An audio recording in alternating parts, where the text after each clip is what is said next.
Hello guys, welcome back to my channel. आज हम बात करने जा रहे हैं DLIS 416, ठीक है, एकेडमिक लाइब्रेरी सिस्टम। इसमें हम जो इम्पोर्टेंट क्वेश्चंस होंगे एग्ज़ाम्स के पॉइंट ऑफ व्यू से जो इम्पोर्टेंट है और पेपर में आएगा सिर्फ वही करने जा रहे हैं, ठीक है। सारी की सारी यूनिट है, यूनिट 1 से लेकर यूनिट 14 तक जितने भी चैप्टर्स हैं सारे के सारे इंक्लूड होंगे, सारे के सारे चैप्टर्स के क्वेश्चंस इसमें इंक्लूड होंगे, ठीक है। और वीडियो स्टार्ट करने से पहले एक छोटी सी रिक्वेस्ट है, चैनल को सब्सक्राइब कर लो ताकि आप ऐसी और सारी वीडियो देख सको। ज़्यादा टाइम ना वेस्ट करते हुए करते हैं आज की वीडियो स्टार्ट। फर्स्ट क्वेश्चन है हमारा, व्हाट इज़ लाइब्रेरी, ठीक है। लाइब्रेरी की सबसे पहले हम क्या लिखेंगे, डेफिनेशन लिखेंगे। तो लाइब्रेरी क्या होती है, कलेक्शन होती है बुक्स का, पीरियोडिकल्स का, मैन्युस्क्रिप्ट का, digital resource and other information material, ठीक है। जो भी कुछ लाइब्रेरी में मिलता है आपने जस्ट वो लिख देना है कि एक तरह की ऑर्गेनाइजेशन है जिसमें क्या हम करते हैं, कलेक्शन करते हैं किसकी, बुक्स की, ठीक है, ये सब चीज़ें। देन है इसके की फ़ीचर ऑफ द लाइब्रेरी। अब लाइब्रेरी के की फ़ीचर्स क्या होते हैं, सबसे पहले क्या होता है, कलेक्शन ऑफ इंफॉर्मेशन रिसोर्स, ठीक है। इंफॉर्मेशन रिसोर्स की क्या होती है, वो कलेक्शन होती है। अब इंफॉर्मेशन सोर्स हमें इंफॉर्मेशन कहाँ से मिलती है, बुक्स से, जर्नल से, रिपोर्ट से, ऑडियो विजुअल मटेरियल से, ई रिसोर्सेज से, ठीक है। These all are resource of information. Second one is the organisation, ठीक है। अब कोई भी लाइब्रेरी है, ठीक है, तो सबसे पहले क्यों बनाई जाती है, क्योंकि वहाँ से हमें इंफॉर्मेशन मिलती है। फिर क्या है, एक तरह की ऑर्गेनाइजेशन है जो कि जो भी बुक्स वगैरह होती है, मटेरियल होता है, उसको क्या है सिस्टमेटिक वे से अरेंज करती हैं, ठीक है। देन असेस एंड सर्विस, क्यों, क्योंकि हमें ये लाइब्रेरी क्या है, हमें सर्विस भी तो प्रोवाइड करवाती है। क्या प्रोवाइड करवाती है कि बुक्स को आप रेंट पे लेके आ सकते हो, ठीक है। देन फिर क्या है, ट्रेंड पर्सन, क्या मतलब है इसका, क्योंकि लाइब्रेरी है एक इंफॉर्मेशन ऑफ रिसोर्सेज है, तो उनको असेस करने के लिए किनके द्वारा ये जो लाइब्रेरियाँ मैनेज की जाती है, लाइब्रेरियन से की हेल्प से, एंड इंफॉर्मेशन जो इसके प्रोफेशनल्स होते हैं, ठीक है, तो वो इसको असेस करते हैं। पर्पस ओरिएंटल, क्या क्यों बनते हैं, क्योंकि ये हमें एजुकेशनल, इंफॉर्मेशनल, कल्चरल, ये सारी जो हमारी नीड्स होती हैं कम्युनिटी की उसको प्रोवाइड करवाती हैं, ठीक है। नेक्स्ट हम ये डेफिनेशन देख लेते हैं। Definition by the expert Ranganathan की, बेसिकली आप इस डेफिनेशन इंक्लूड करना, ठीक है, क्योंकि उन्हें फादर ऑफ लाइब्रेरी माना जाता है। A library is a public service institution होती है, ठीक है। पब्लिक सर्विस इंस्टीट्यूशन मतलब हर कोई इसको असेस कर सकता है, स्टूडेंट से लेके कोई एक्सपर्ट तक, ठीक है। इन विच बुक्स, इसमें क्या होती हैं, बुक्स होती हैं और क्या होती हैं, और अदर मटेरियल भी होता है जिसको हम सिस्टमेटिक वे से क्या किया है, कलेक्ट किया हुआ है, ठीक है। And made accessible for use, थे हमारे यूज़ के लिए असेसेबल बनाया हुआ है। तो कितने टाइप्स की लाइब्रेरी है, पब्लिक लाइब्रेरी जो हर कोई यूज़ कर सकता है, एकेडमिक लाइब्रेरी मतलब हर एक स्कूल की, हर एक कॉलेज की, हर एक यूनिवर्सिटी की एक अपनी लाइब्रेरी होती है। एक होती है स्पेशल लाइब्रेरी जिसको हम बोलते हैं एक पर्टिकुलर कोई इंडस्ट्री की, है ना, एक कॉमन लाइब्रेरी हो सकती है, जैसे मेडिकल की लाइब्रेरी जिसमें सिर्फ मेडिकल्स के बुक्स पढ़ी हों, इंजीनियर स्टूडेंट्स की लाइब्रेरी जिसमें सिर्फ इंजीनियर का ही मटेरियल पढ़ा हो, ठीक है। Then next one is the national library, ठीक है। नेशनल लाइब्रेरी को as uh um published heritage भी कंसिडर करते हैं, ठीक है। कंक्लूज़न में हम क्या कहेंगे कि लाइब्रेरी क्या है, more than a collection of books. Books की कलेक्शन तो होती है बट इसमें क्या करते हैं, हम ऑर्गेनाइज करके रखते हैं इंफॉर्मेशन को, ठीक है, ताकि यूज़र अपनी नीड के अकॉर्डिंग उसको असेस कर सके। नेक्स्ट सेकंड क्वेश्चन है हमारे पास, right a short note on national knowledge commission, ठीक है। नेशनल नॉलेज कमीशन, NKC की फुल फॉर्म क्या है, नेशनल नॉलेज कमीशन, ठीक है।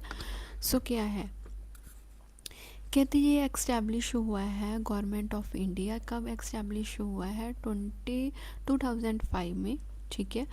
इसमें क्या है, transferring India into knowledge society bye improving the country knowledge related institution and the policy.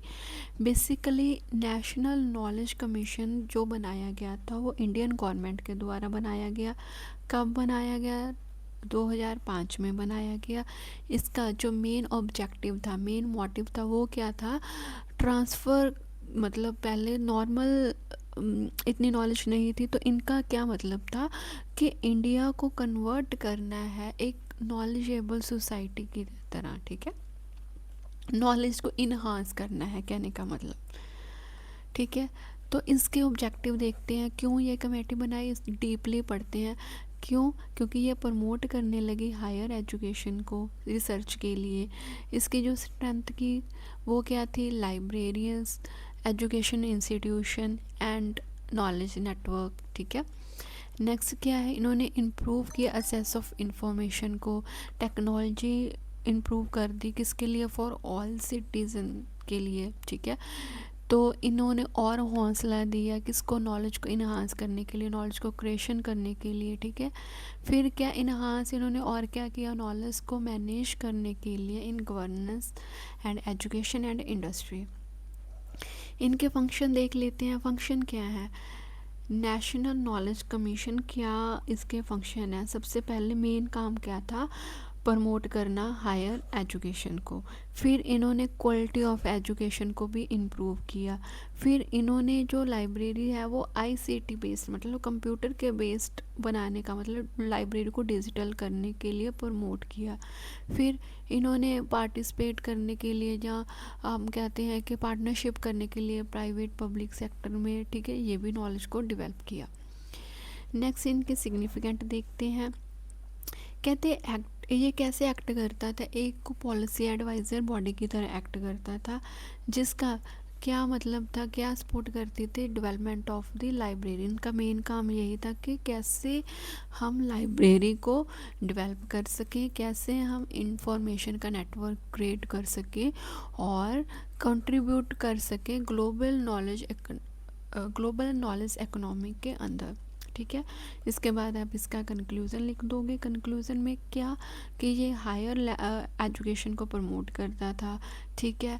और क्या था इसका मेन मोटिव, क्या था, इंफॉर्मेशन को और इन्हांस करना, लाइब्रेरीज़ की और डेवलपमेंट करना। नेक्स्ट क्वेश्चन नंबर है third, what is the purpose of the school library. School libraries के क्या पर्पस हैं, ठीक है। सो स्कूल लाइब्रेरीज़ के क्या पर्पस है, कहते ये क्या essential part of library system है, provide access to information, reading material, learning resource. अब देखो स्कूल में लाइब्रेरी का क्या ही मतलब होएगा, पहले तो कि जो भी एजुकेशन है उनमें इम्प्रूवमेंट करना चाहेगी, ठीक है। और इसका मेन पर्पस क्या होएगा कि स्टार्टिंग से लेके जो बच्चे हैं ना, क्योंकि बच्चों की अब डेवलपमेंट स्टेज होती है स्कूल में, तो उन्हीं को तब से आदत पड़ जाए बुक्स को रीड करने की, ठीक है। नेक्स्ट हम इसके की पर्पस देखते हैं। फर्स्ट क्या है, ये सपोर्ट करता है करिकुलम में, जो उनका सिलेबस होता है उसके अकॉर्डिंग ये स्कूल की जो लाइब्रेरी होती हैं उनमें बुक्स पड़ी होती हैं। फिर ये रीडिंग हैबिट को क्या है, प्रमोट करता है, ठीक है। फिर इसके बाद और क्या करता है, ये डेवलप करता है इंफॉर्मेशन लिटरेसी को। लिटरेसी क्यों, क्योंकि जो स्टूडेंट टीचर सर्च करते हैं, एवेल्यूट करते हैं लाइब्रेरी में आके, ठीक है। और क्या करता है, ये इंट्रोड्यूस करते हैं स्किल किसकी, रिसर्च करने की, क्रिटिकल थिंकिंग को, कुछ सोचने की, रेफ़र करने की। बुक्स के अलावा भी आप डाटा लाइब्रेरी में जाके सर्च कर सकते हो। इंडिपेंडेंट ये लर्नर बनाता है, सेल्फ स्टडी करते हैं बच्चे लाइब्रेरी में आके, है ना। और क्या है, ये इंक्रीज़ करता है बच्चों में क्रिएटिविटी के स्किल्स को, इमेजिनेशंस के स्किल्स को, ठीक है। और लाइब्रेरी में और क्या होती है, वो स्टोरीज़ पढ़ते हैं, आर्ट्स के बुक्स वहाँ पे पढ़ी होती हैं, कल्चर मटेरियल पढ़ा होता है, ठीक है। सो देन ये सपोर्ट क्या करता है, एजुकेशनल इक्विटी को, ठीक है। क्योंकि किसी भी बैकग्राउंड का स्टूडेंट, हर एक स्टूडेंट वहाँ पे असेस कर सकता है क्वालिटी ऑफ लर्निंग रिसोर्सेज को, ठीक है, क्योंकि जो भी बच्चा स्कूल में आएगा हर किसी को ये अथॉरिटी होती है कि वो लाइब्रेरी से बुक्स ले सकता है। इससे क्या होएगी, लाइफ लॉन्ग लर्निंग स्किल आएगी। बच्चे लाइब्रेरी में जाके बुक्स पढ़ेंगे तो लर्निंग की जो स्किल्स है वो भी तो डेवलप होएगी वहाँ पे। देन इसका कंक्लूज़न लिखोगे कि जो स्कूल की लाइब्रेरी है वो कैसे एक्ट करती है, hub of knowledge and learning, ठीक है। बट ये किसको सपोर्ट करती है, साथ में ये करिकुलमर को भी सपोर्ट करती है, रिसर्च की स्किल्स को भी इन्हांस करती है। इन शॉर्ट जो आपने ऊपर पॉइंट्स लिखे हैं वो कंक्लूजन में लिख सकते हो आप। क्वेश्चन नंबर 4 देखते हैं, right a feature and a function of the school library. School library के पहले हमने क्या लिखा था कि कौन से पर्पस है, अब हम फीचर एंड फंक्शंस, ठीक है। 2 बार ये क्वेश्चन आ रहा है प्रॉपर से, तो इम्पॉर्टेंट क्वेश्चन है, ठीक है। सो स्कूल लाइब्रेरी का हमने डेफिनेशन पहले ही पढ़ लिया था। फीचर हम देखते हैं कि कलेक्शन ऑफ रिसोर्स, ठीक है। अब कलेक्शन ऑफ रिसोर्स तो हर एक लाइब्रेरी में ये पॉइंट तो आएगा ही आएगा, चाहे वो कॉलेज के रिगार्डिंग पूछ ले या फिर कुछ भी, ठीक है। तो की फीचर तो ये तो आएगा, कलेक्शन ऑफ रिसोर्स होते हैं।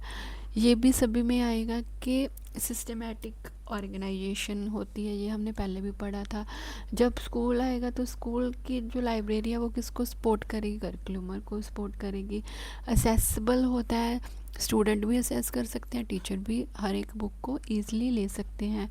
गाइडेंस एंड असिस्टेंस क्या क्या मतलब है कि यहाँ पे ट्रेंड जो लाइब्रेरीज होते हैं वो हेल्प करते हैं बच्चों को बताने के लिए कि कहाँ पे उनको जो उनकी नीड है उनके अकॉर्डिंग बुक्स पढ़ी होंगी। रीडिंग इन्वायरमेंट को ये इन्हांस करता है ना, क्योंकि एक लाइब्रेरी में बच्चे सारे बच्चे रीड कर रहे हैं तो ऑब्वियसली रीडिंग वाला जो इन्वायरमेंट है वो उसको प्रमोट होएगा। देन टेक्नोलॉजी भी यूज़ कर सकते हैं, जैसे कंप्यूटर्स वगैरह यूज़ हो सकते हैं, ई रिसोर्सेज यूज़ हो सकती हैं, ठीक है। ये सब ये तो थे फीचर्स। और फंक्शंस देख लेते हैं कि क्या क्या काम करती है। सेम सिमिलर वही चीज़ ही होती है, ठीक है। फंक्शन में क्या करेगी, सपोर्ट करेगी लर्निंग, टीचिंग एंड लर्निंग, ठीक है। पढ़ना ऑब्वियसली बुक्स से कुछ ना कुछ सीखने को तो मिलता है, रीडिंग हैबिट इससे इन्हांस होएगी। इंफॉर्मेशन स्किल्स को ये डेवलप करेगा, सेल्फ लर्निंग बच्चे अपने आप पढ़ रहे हैं बुक से, है ना।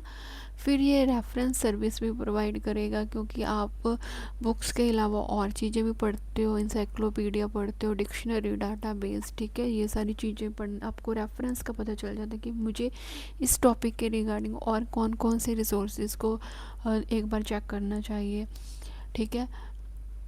ये इंटेलेक्चुअल डेवलपमेंट भी इन्हांस करती हैं, क्योंकि वहाँ पे आर्ट्स की बुक्स पढ़ी होती हैं, ठीक है, स्टोरी बुक्स पढ़ी होती हैं। फिर नेक्स्ट वन क्या है, मेंटेन करता है इक्विटी इन एजुकेशन। क्यों, क्योंकि हर एक स्टूडेंट क्या है, असेस कर सकता है बुक्स को, तो बच्चों में भी इक्वलिटी आती है। ये नहीं है कि जिसके पास ज़्यादा पैसे हैं वो वहीं से बुक्स परचेज़ करेगा, बाकी जिसके पास पैसे नहीं है वो बुक्स नहीं लेगा, है ना। तो ये सारी चीज़ें लाइब्रेरी में तो नहीं मैटर करती, स्कूल के स्पेशली।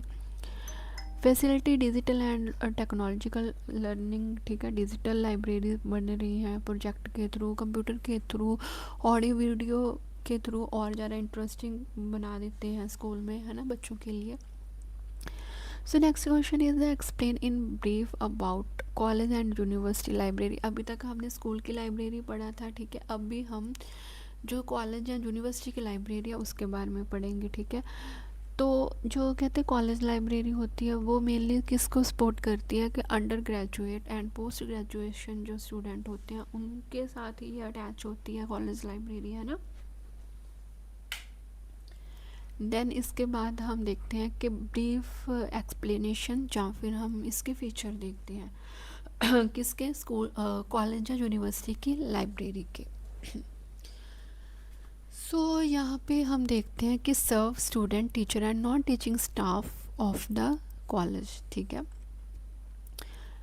फिर और कौन होता है स्कूल कॉलेज की लाइब्रेरी में, यहाँ पे क्या होती है, कलेक्शन होती है इंक्लूडिंग टेक्स्ट बुक्स होती है, रेफरेंस बुक्स होती हैं, न्यूज़पेपर भी होते हैं। इवन स्कूल की लाइब्रेरी में न्यूज़पेपर का नहीं पढ़ा था, ठीक है। तो इसमें न्यूज़पेपर, क्योंकि बच्चे अप टू डेट होते हैं, ठीक है। इसका भी फोकस क्या होता है, करिकुलमर पे होता है, क्योंकि ऑब्वियसली आप स्कूल या कॉलेज में हो, है ना, तो जिस जिस सब्जेक्ट की आप स्टडी करते हो तो लाइब्रेरी में आप उसके रिगार्डिंग ही आते हो। Playing sportive role in classroom teaching and academic development. Objective क्या है? स्कूल या कॉलेज यूनिवर्सिटी की लाइब्रेरी का इसका मेन जो ऑब्जेक्टिव है वो क्या है? सपोर्ट करना टीचिंग प्रोग्राम एंड स्टूडेंट की हेल्प करनी नॉलेज को लेने के लिए। ठीक है, ये थी स्कूल लाइब्रेरी। अब यूनिवर्सिटी जो लाइब्रेरी है वो क्या होती है? एक सेंट्रल लाइब्रेरी होती है पूरी यूनिवर्सिटी की। ठीक है, इसके फीचर देख लेते हैं। जो इसमें एज़ कंपेयर टू कॉलेज, यहाँ पे क्या होता है? लार्ज एकेडमिक कम्युनिटी होती है। ठीक है, यहाँ पे स्पेशल कलेक्शन होती है किसकी? बुक्स की, रिसर्च की, जर्नल्स की, थीसिस की। ठीक है, और ये क्या करता है? सपोर्ट करता है रिसर्च को, इनोवेशन को इन वेरियस डिसिप्लिन। देन इसमें क्या होता है? इसमें एडवांस सर्विस होती है। क्यों? क्योंकि इंटर लाइब्रेरी लोन इसमें हम प्रोवाइड करवाते हैं। ठीक है, रिसर्च असिस्टेंट भी वहाँ पे होता है, डॉक्यूमेंटेशन सर्विस भी वहाँ पे प्रोवाइड होती है। ठीक है, फिर क्या होता है? ऑफन कहते हैं जो कोऑर्डिनेटर्स होते हैं या सुपरवाइज़र होते हैं डिपार्टमेंटल्स एंड फैकल्टी लाइब्रेरीज भी यहाँ पे होती है। और इसका क्या मतलब होता है? हायर एजुकेशन को ये सपोर्ट करता है, रिसर्च को। मतलब वहाँ पे तो ग्रेजुएशन या पोस्ट ग्रेजुएशन स्टूडेंट ही आते थे, यहाँ पे क्या है? हायर ग्रेजुएशन स्टूडेंट, मतलब रिसर्च के लिए जो और पर्टिकुलर सब्जेक्ट की नॉलेज के लिए भी आते हैं। एक्सपर्ट्स आते हैं यूनिवर्सिटी में, है ना। What the role of the college librarian in career guidance. ठीक है, अब कॉलेज लाइब्रेरियन का करियर गाइडेंस के लिए क्या रोल है? ठीक है, सो क्या कहते हैं? The college librarian play important role in providing career guidance to the student. ठीक है, स्टूडेंट को प्रोवाइड करने के लिए इम्पॉर्टेंट रोल प्ले करता है। फर्स्ट हम देखते हैं इसके जो मेजर रोल्स हैं। First one is the providing career information resource. ठीक है, क्योंकि लाइब्रेरियन के पास रिसोर्स ऑफ नॉलेज होती है ना, तो वो उनको बता सकता है कि आप कौन सी बुक्स को प्रेफर कर सकते हो, न्यूज़पेपर के रिगार्डिंग बता सकता है, कॉम्पिटिटिव एग्जाम्स के लिए कौन सी आप बुक्स पढ़ सकते हो। ठीक है, अप टू डेट रहना पड़ता है क्योंकि न्यूज़ में वैकेंसीज वगैरह आती रहती है, तो वो स्टूडेंट को ये भी बता सकता है कौन सी जॉब अपॉर्चुनिटी आई हैं, कौन सा अपकमिंग कॉम्पिटिटिव एग्जाम्स हैं। ठीक है, गाइड कर सकता है उनको कॉम्पिटिटिव एग्जाम्स के लिए, ये मैंने आपको बता ही दिया, क्योंकि उनको बुक्स वगैरह रेफ़र कर सकता है लाइब्रेरियन।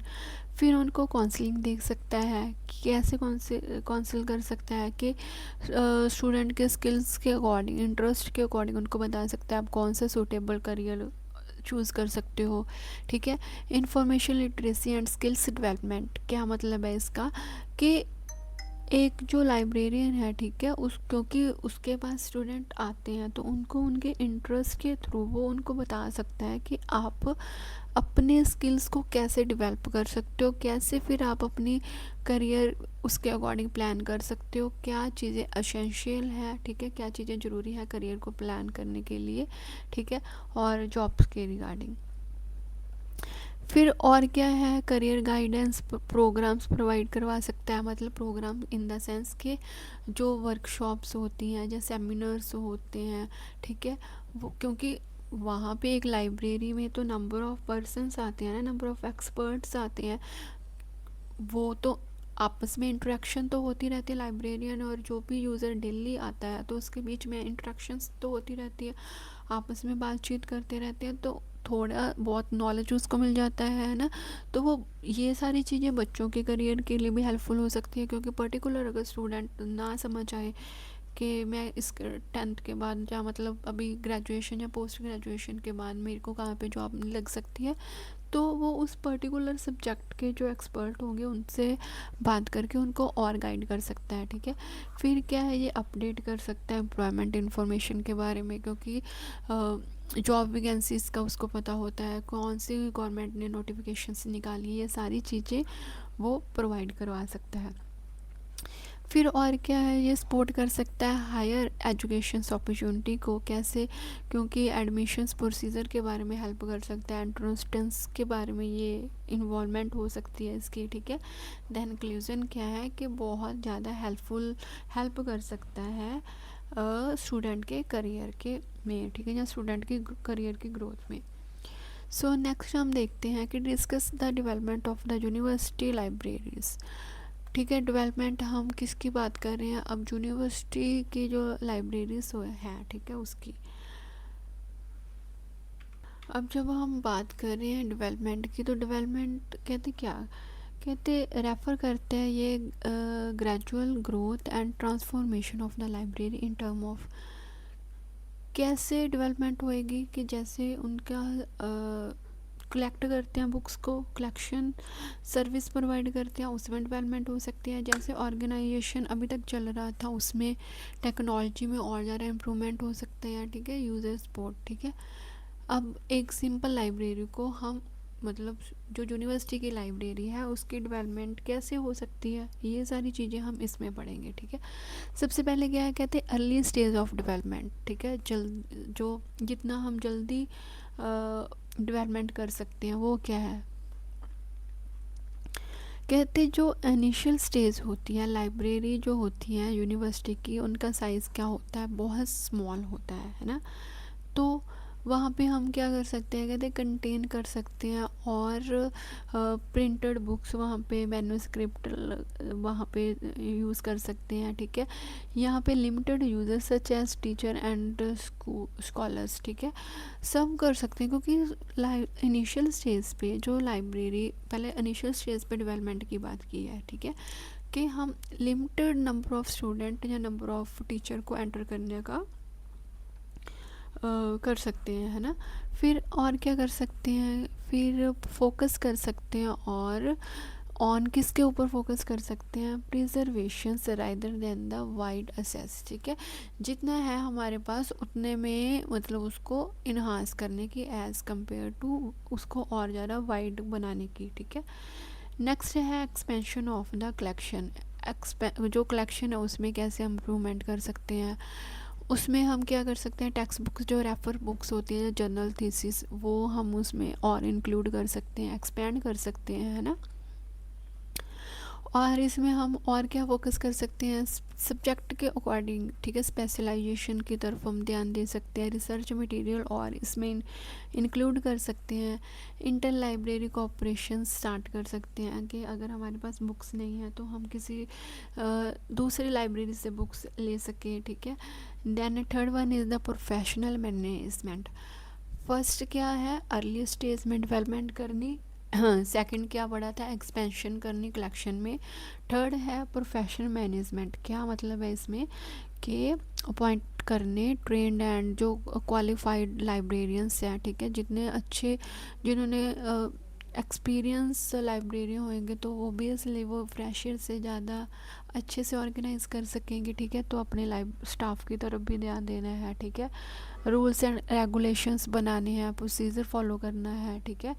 फिर यूज़र ओरिएंटेड सम जो सर्विस है मोर इम्पॉर्टेंट है, ठीक है। यूज़र कैसे कंफर्टेबल हो सकता है, कैसे यूज़र की नीड्स को पूरा करेंगे, वो हमारा मेन पर्पस होना चाहिए जब हम उसमें डेवलपमेंट कर रहे हैं। नेक्स्ट है introduction of the modern service, ठीक है, जैसे कि CAS हो गया, ILL, इंटर लाइब्रेरी लोन हम प्रोवाइड कर सकते हैं। और क्या है, CAS करंट अवेयर सर्विस, जो करंट अपडेट कर सकते हैं हम अपनी लाइब्रेरी को, है ना। देन ऑटोमेशन से under digital development. Digital development क्या है, पहले मैनुअली सब कुछ होता था, कैटलॉग्स वगैरह बनते थे। अब अगर हम डिजिटली कर दें तो हमें क्या होएगा, तो हमारा टाइम और एफर्ट्स भी सेव होंगे, ठीक है। डाटा फाइंड करना ICT के ऊपर इजी है। नेटवर्क एंड रिसोर्स शेयरिंग, ठीक है, आप यहाँ पे देख सकते हो नेटवर्क जो यूज़ होते हैं लाइब्रेरी में, दिस वन, ठीक है, ये यूज़ कर सकते हैं और अपना डाटा को असेस कर सकते हैं, कहीं पे भी रिसोर्स को हम शेयर कर सकते हैं।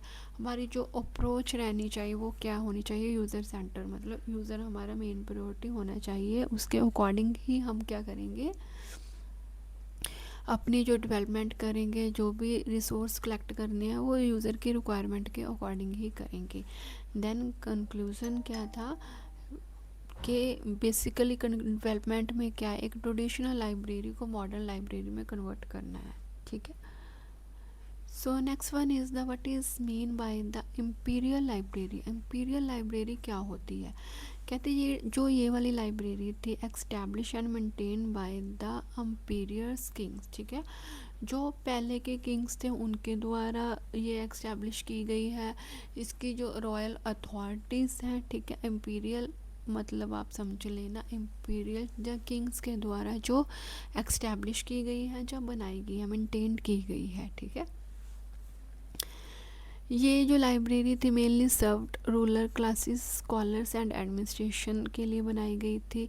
इनका जो सिंबल था वो क्या था? Power, culture, intellectual advancement of an अम्पीरियर।